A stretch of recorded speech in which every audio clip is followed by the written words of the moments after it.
Hi everyone, welcome to the class of Pediatrics. I am your pediatric faculty, Dr. Per. We are dealing with the class of pediatric endocrinology, and the topic of discussion for today is McCune-Albright syndrome. Okay, so it's a very important syndrome for your competitive exams, McCune-Albright syndrome.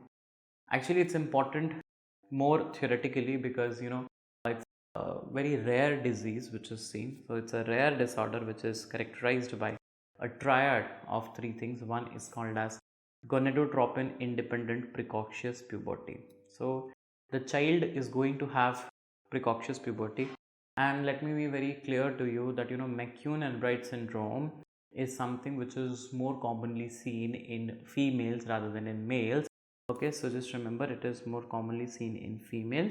Okay, so this female will have a precocious puberty, she'll have a very early puberty, and when you will go and check, you will have the skin manifestations of Café-au-Lait pigmentations. These are just brown pigmentations. I have got a picture of it and I'll show you. And when you will see bones will be full of fibrosis, so there is a fibrous bone dysplasia which will be seen. So very easy and simple. There's a very famous actor of Bollywood. Her name is Priyanka Chopra. She herself is a female. So P for Priyanka, P for precocious puberty, C for Chopra, C for Café-au-Lait skin spots, F for female, F for fibrous bone dysplasia. Fibrous bone dysplasia. Can you see these are something which is called as Café-au-Lait spots. These are called as Café-au-Lait spots. Alright. And can you see there's a lot of fibrosis which is there in the bones. Okay, a lot of fibrosis which is going to be there in these bones.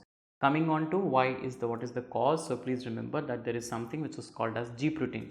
So there is something which is called as G protein, and this G protein, if it is mutated, see, the normal function of G protein is to secrete adenylate cyclase, which is responsible for increase in amount of cyclic AMP, and this cyclic AMP is going to send the stimulatory signals, and once these stimulatory signals are released, of course there will be precocious puberty which will be seen. Okay, so basically I'm strengthening the mnemonic by telling that Priyanka Chopra GI, or you can remember G. So G for what? G for G protein. There will be overactivation of adenylate cyclase.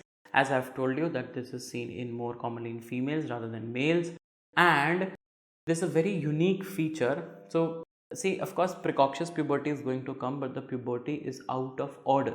So generally what happens in females, first of all they develop the breast tissue, and after development of breast tissue there is vaginal bleed which is going to come. So how I teach, it's just a mnemonic, please don't take it otherwise. I teach this as BV.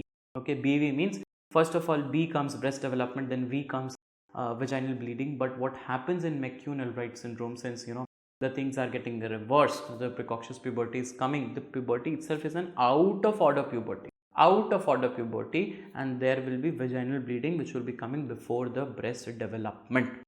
Okay, there will be vaginal bleeding before the development of the breast. Okay, so basically this is the only important thing for McCune-Albright syndrome. But nowadays in one or two competitive exams they have mentioned that the child has a recurrent history of ovarian cyst in childhood. Okay, so recurrent ovarian cyst has also been seen in this patients. Okay, and we have seen that some other organs are also involved, like the heart is going to have arrhythmias, the liver is going to have cholestasis, hepatitis. Okay, and the intestinal polyps are also seen. So this is a piece of information, if you can remember, that's well and good, otherwise it's okay. Now it is actually gonadotropin independent precocious puberty. Later it might be a secondarily gonadotropin dependent, but initially it's just a gonadotropin independent one. Okay, gonadotropin independent precocious puberty. So what we have to do, just in order to delay the puberty from our side, we give the aromatase inhibitor. Okay, and we give the GnRH agonist actually in a continuous fashion, whose work actually is to decrease the action of, so whenever you give GnRH in a continuous fashion, it decreases the action of GnRH. Okay, so that's why these two therapies are given. So one is aromatase inhibitor, another is going to be GnRH agonist, that is gonadotropin releasing hormone agonist. So just quickly revising it for you, the child is going to have precocious puberty, Café-au-Lait spot, polyostotic, fibrous dysplasia. So what will be the most characteristic finding? See, characteristic findings are growth hormone is going to be high, prolactin is going to be high, gonadotropin releasing hormone is not high, but I don't know why the luteinizing hormone FSH is high, okay, and phosphates level are less in the blood. Coming on to classical presenting, yeah, now some MCQs, like what is the classical presenting sign of precocious puberty? That is the vaginal bleed, I have told you. Then what is the other endocrine abnormality associated? That's the hyperthyroidism. It is seen more commonly in girls, which we have already discussed. Now this is an important question, like Café-au-Lait spots are seen in neurofibromatosis also and McCune-Albright syndrome also. How will you differentiate both of them? So just remember one thing, that in neurofibromatosis it is going to be a smooth border and they can cross the midline, whereas in Café-au-Lait spots, in McCune-Albright syndrome, there are irregular borders and they never cross the midline. So you have got two things. One is going to be McCune-Albright syndrome, and other is going to be neurofibromatosis. So let me just give you a beautiful example. N for neurofibromatosis, N for Nepal.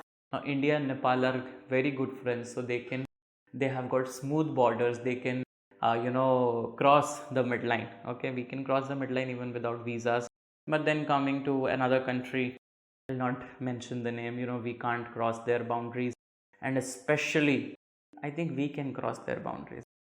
Anyways, they can't cross our boundaries because the boundaries are irregular. That is actually McCune-Albright syndrome.